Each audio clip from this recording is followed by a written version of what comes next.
खुलुमबाय बर' खौरांनि रादाबखौ फरायदों आं मनिल दैमारि। बे समाव बर' खौरां मोनसे रादाब होनो नागिरदों।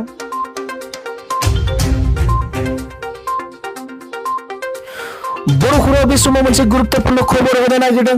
फेसबुकआव बावैसो सिगां भाइरेल जानाय सासे बारग' एनडिपिनि मति नार्जारी बिथाङा मानसिफोरखौ फेसबुकनि गेजेरजों जिउ फोजोबनो हुमखि होनायनि थाखाय पुलिसआ एरेस्ट खालामनांगौना इउपिपिनिफ्राय प्रेस मिट खालामना सरकारनिसिम फोरमायदों।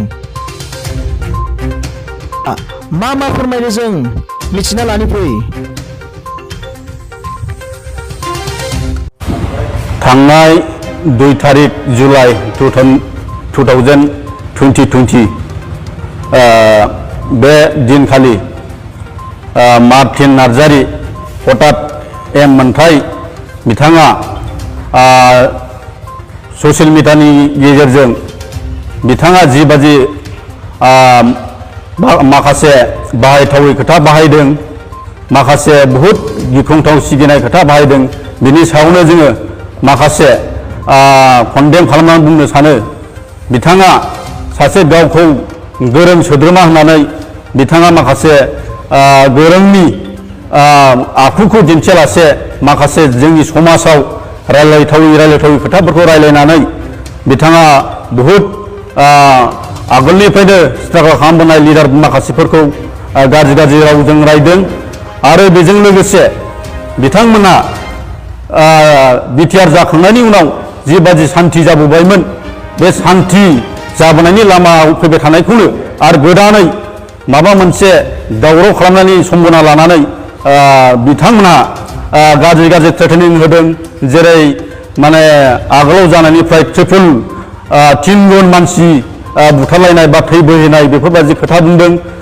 बेफोरखौ लानानै जोङो ओनसोलनि मार्टिननि ओनसोलनि जानानै जोङो बिराद दुखु मोननाय फोरमायदों। मानोना बिथाङा माने थैनि बाना बोहैबोनायखौ जायगानि जानानै जों गिदों।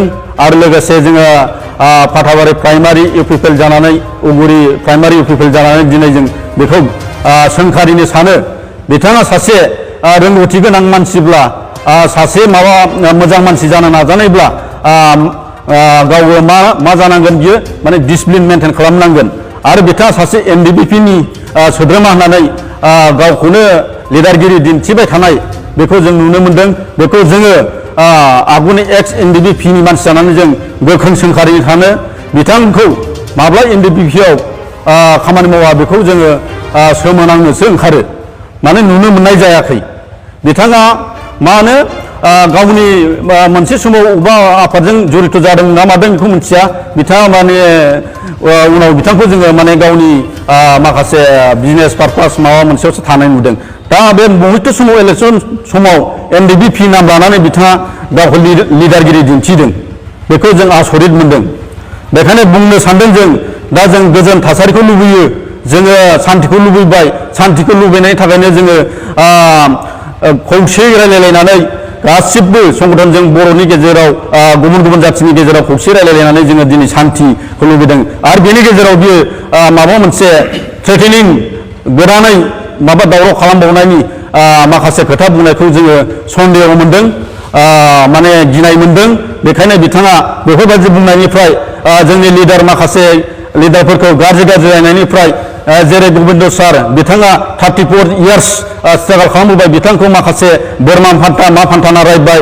आरो जोंनि माखासे दा आगुनिफ्राय मैखोमै एबसुआव बाहागो लानानै बारग'नानै इउपिपिएलआव आफादगिरि जानाय मानगोनां प्रमद सारखौबो गाज्रि रायबाय थानायखौ नुबाय थादों।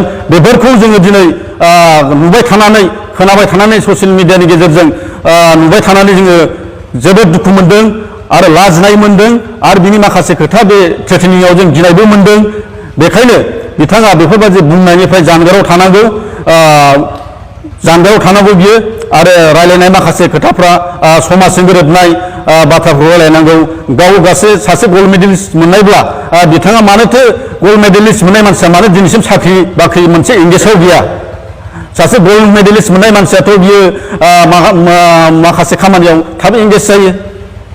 बेफोरखौ जों सानदों। ओंखायनो बिथाङा जानला मोनला बुंनाय सोंखारिनाय बेखौ बन्द जानांगौ। बिथांनि खोथानिफ्राय जोङो माने बिसिनि सायाव माखासे माने गन्डगल सृष्टि खालामनायनि थाखाय माबा थांखि दं होननानै बिसोरनि खुगानिफ्राय जों हमनो हादों आन्दाज खालामनानै बेखायनो जोङो खावलायनो सानो सरकारखौ आयेन बायदियै बिनि बुंनायनि रावाव बेखौ आयेन बायदियै सरकारा माने एरेस्ट खालामनो थाखाय नाजानांगौ।